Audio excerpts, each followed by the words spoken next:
Somewhere in a set of remodel drawings for an ordinary Latter-day Saint meeting house, something in red marks a wall for demolition. Not a hallway, not a classroom, the alcove where the sacrament table has sat for decades. If you weren't an architect, you'd never think twice about it. But tear out that alcove, move that table, and you quietly change where an entire congregation looks every Sunday. You change what sits at the center of the room and what gets pushed to the edges. These are real remodel plans for existing LDS chapels, and they show 4 distinct structural changes.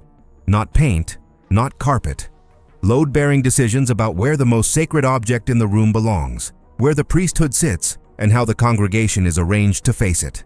The church has issued no public explanation, no press release, no general conference talk, no doctrinal statement announcing a redesign. There are only the drawings and the people trying to read meaning into them. So we're going to walk through all 4 changes exactly as they appear on the plans, without telling you what to conclude. And there's a 5th detail, mentioned almost in passing, hidden at the very back of these blueprints, a shape in the empty space behind the stand that some people swear they can see. We'll get to it. Let's start with the change that gives the whole thing its name. Change 1. The table moves to the center. To understand why anyone is paying attention, you have to understand what the sacrament is inside this faith. In the Church of Jesus Christ of Latter-day Saints, the sacrament is the weekly ordinance where bread and water are blessed and passed to the congregation, renewing the covenants members made at baptism. It's the reason the main Sunday service is called Sacrament Meeting. Doctrinally, it's the spiritual core of the gathering. But for decades, the table where that ordinance is prepared hasn't occupied the center of the room. In the standard plans used across North America, the pulpit sits front and center on the stand. The sacrament table, and the seating where the young men sit to prepare and pass it, sits off to the side, tucked into an elevated recess. Present, but not central. The new plans change that.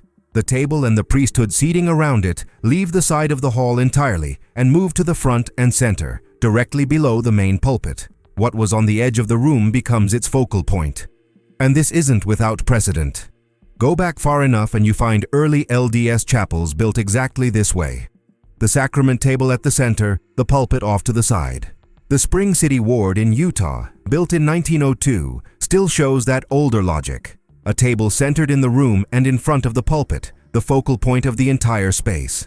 There's even a documented case of a bishop near Bountiful who personally requested that the table be placed in the center, directly below the pulpit, arguing that given the importance of the ordinance, it belonged at the center and not off to the side. So in a sense, this first change is a return.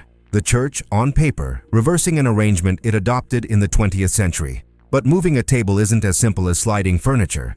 To put it in the center, something first has to be torn out. Which brings us to the second change, the one marked in red. Change 2. The old alcove is demolished. Here's the detail that tells you this is structural, not decorative. On the remodel plans, demolition is marked in red, and the red runs straight through the original side recess. That elevated nook built into the side of the chapel, the one where the sacrament table sat embedded for decades, is slated for complete removal, not repurposed, not covered. Demolished. This matters for a simple reason. You don't tear out a built-in architectural feature to make a cosmetic point. Removing that alcove means removing the physical home the sacrament table has had in the standard design.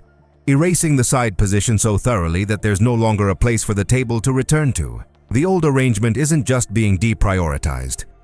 On these drawings, it's being demolished out of existence. So by the end of Change 2, the side of the chapel is cleared and the center is open. The question becomes, what fills the newly opened center, and how does everyone around it get rearranged? That's the third change. Change 3. The priesthood. Seating is rearranged with the table moving to the center. The design of the stand itself has to change, and the plans show it changing in a specific way. In the traditional layout, the priesthood holders who officiate the meeting sit on the stand behind or beside the pulpit, with the sacrament table off to one side. In the new plans, the officiating priesthood holders are seated prominently right behind the sacrament table, split to the left and right of center. The effect is to build the stand around the table rather than around the pulpit. The men conducting the ordinance are no longer adjacent to a side feature. They flank the central object of the room, framing it on both sides. Spatially, the arrangement organizes the entire front of the chapel around the sacrament as its anchor point, with the officiators arranged symmetrically to either side of it. That's 3 changes affecting the front of the room: the table, the demolished alcove, the reseating. The 4th change turns around and affects everyone else: the congregation. Change 4. The congregation's pews are simplified. The final change is in the seating for the congregation itself. The traditional meeting house divides the hall into 3 columns of pews: a large central section flanked by 2 shorter side sections separated by aisles.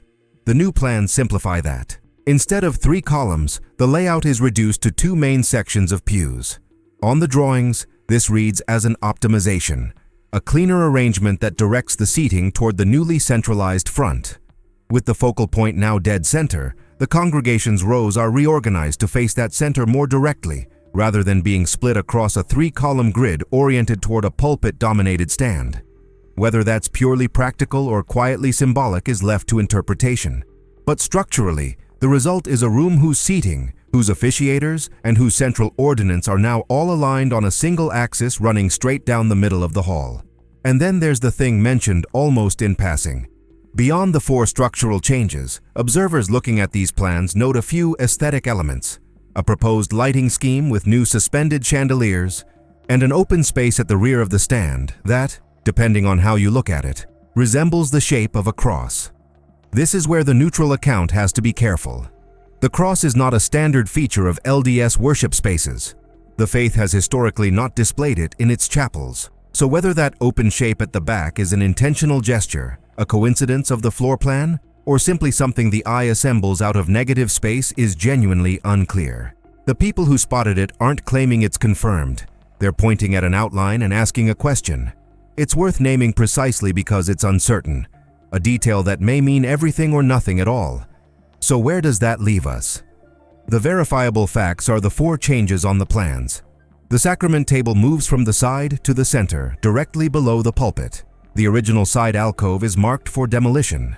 The officiating priesthood holders are reseated behind the table, split left and right of center, and the congregation's pews are simplified from 3 columns to 2.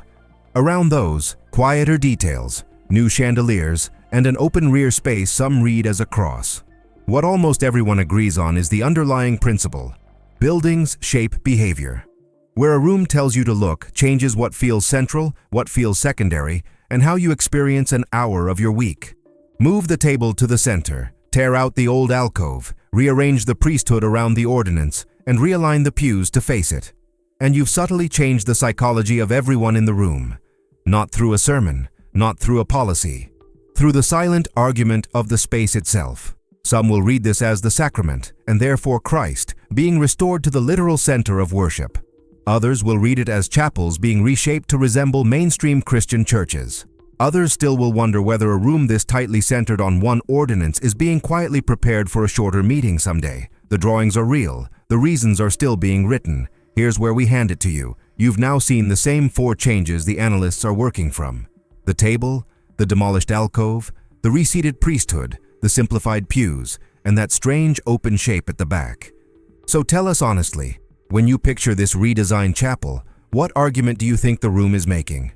Drop your read in the comments, especially if you've actually walked into one of these remodeled chapels in person. And if this kind of careful, evidence-first look at the institution is what you're here for, subscribe, and we'll keep reading the blueprints together.